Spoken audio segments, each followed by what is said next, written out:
There were times where I was tied with both hands to the bedpost like this, and both legs. I'm naked, and he would inject me with either heroin or he would put a crack pipe to my mouth and light it for me. I was only 19, and I was just no longer a human being. I was property. This story starts in Florida, the rehab capital of America. It begins with Simone, a 23-year-old addicted to heroin and crack cocaine who's been bought and sold by fraudulent halfway homes and drug treatment centers across the state. In 3 years, I've been to 45 halfway houses, what we call flop houses. Simone is one of thousands caught in a corrupt system of recovery facilities that illegally make millions from addicts' insurance policies.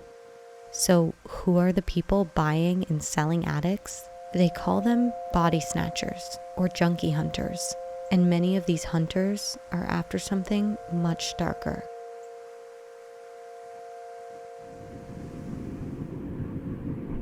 I've been a cop since 1979. That's Ted Paddock. He's the lead investigator on the Sober Home Task Force in Palm Beach County. I've lived through the cocaine cowboys. I've lived through the crack epidemic. I've never thought that I'd be involved in something as terrible as this. Well, like any big scam, you follow the money. In this instance, it centers around urine samples. So why urine samples? Well, to understand it, we need to go back to the Affordable Health Care Act and the Parity Act, which in 2010 required insurance policies to cover substance abuse. After all the votes have been tallied, health insurance reform becomes law in the United States of America. Providing health insurance coverage to treat addiction is necessary, but without regulation, scam artists are taking advantage of the system by running excessive and unnecessary tests, namely urine analysis. For a single $30 store-bought urine test, you could get up to $1,500 in payouts from insurance companies. So let's do the math. If you run 5 tests a week on a single addict, that's $7,500. 6 addicts at 5 tests a week, $45,000. That's over $2.3 million a year, and the numbers keep going up. And even after insurance companies started to catch on, these treatment centers would find other things to charge for. STD checks, massage therapy, pregnancy tests, and even DNA testing. And there you have it, an illegal money-making operation with multi-million-dollar potential, all based on how many addicts you have and how often they pee. So that explains the insurance fraud, but there's another layer to the scam. Simone was at an AA meeting in New Jersey when she was approached. I was desperate, and you could tell I sat in the back of the room, and this woman approached me. And I told her I can't keep a needle out of my arm. And I'm 19 years old. The first question she asked me is if I had health insurance, and she gave me the information to this treatment center. Within 48 hours, I was on a plane. So why would a treatment center pay for a free flight to Florida? This is where the body snatchers come in. These are people paid by the treatment centers and sober homes to bring in more addicts. These kids are being treated as a commodity, not dissimilar from livestock. They can be marketers on the internet or snatchers on the ground, hunting for addicts in AA meetings or at local coffee shops. We've estimated several thousands of sober homes in this county. They're largely unregulated. And the hub of all this? Delray Beach.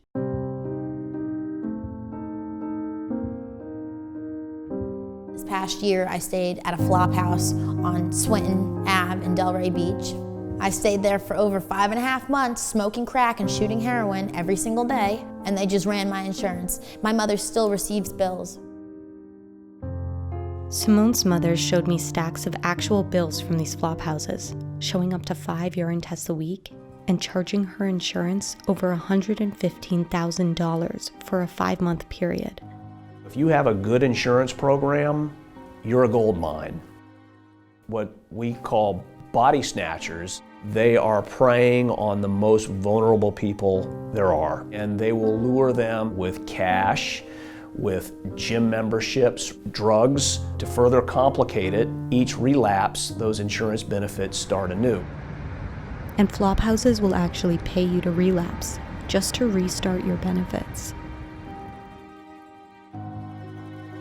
When I was struggling, I would, make a Facebook status or something, like, I need help, I'm gonna die, I'm scared. And I would have people reach out to me and just be like, listen, you go to this treatment center, I'll give you a little bit of money.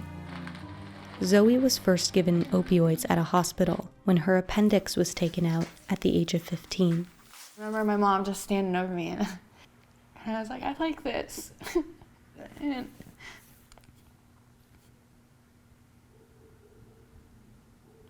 I'm sorry.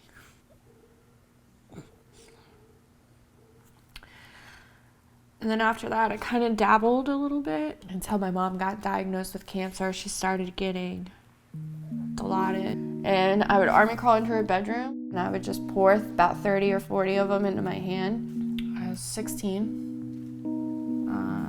fully addicted to opiates. And I remember I was laying on the couch, and my dad came home early from work. He said, Zoe, you want to go see your mom today? We don't think she's going to make it through the night. I just was like, no, I'm good. Like, I'm going to stay here. I was high.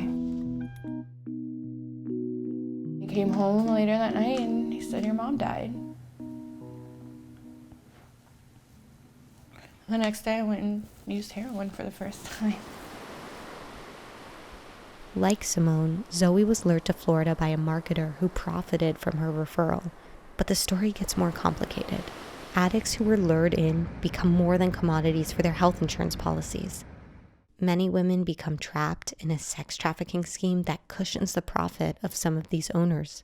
So this is the area that I was in, and this is Northwest 13th, where I was.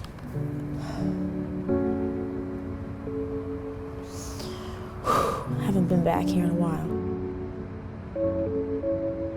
This is the park that I tried to hang myself in. My mother tried to pull me out of that house, and they didn't know that I couldn't leave for two reasons. Not only am I hooked to crack cocaine, but I am somebody's property, and I cannot leave. With help from her parents, Simone escaped from that flop house and is now a student at Palm Beach State College.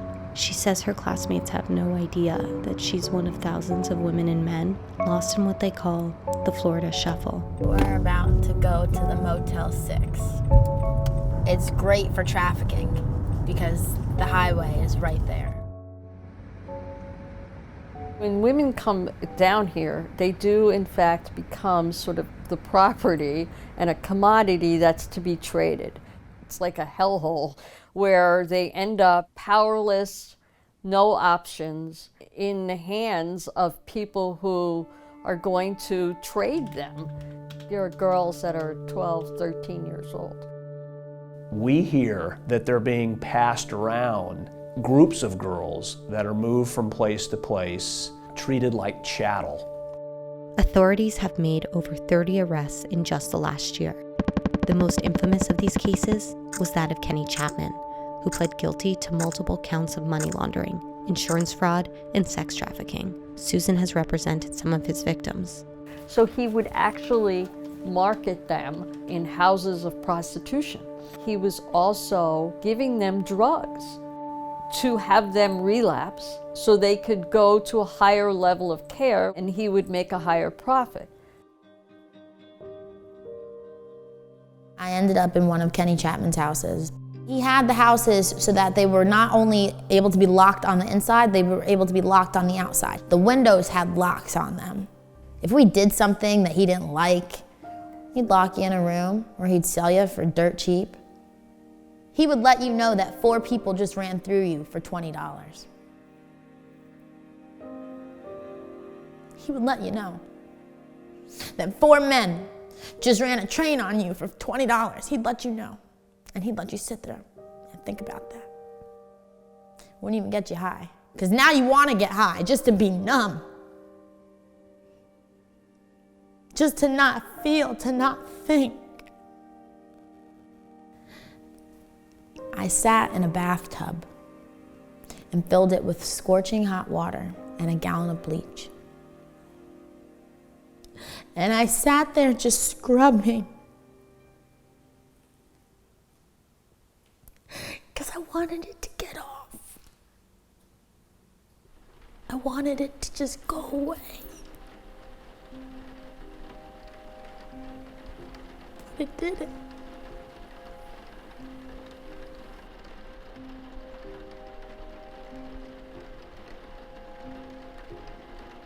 Chapman has been sentenced to 27 years, but Simone says there are more like him. I've found hundreds of other women that have experienced this, whether it's been through halfway house shuffling, being sold, being used as property, being prostituted. It almost becomes like a sisterhood.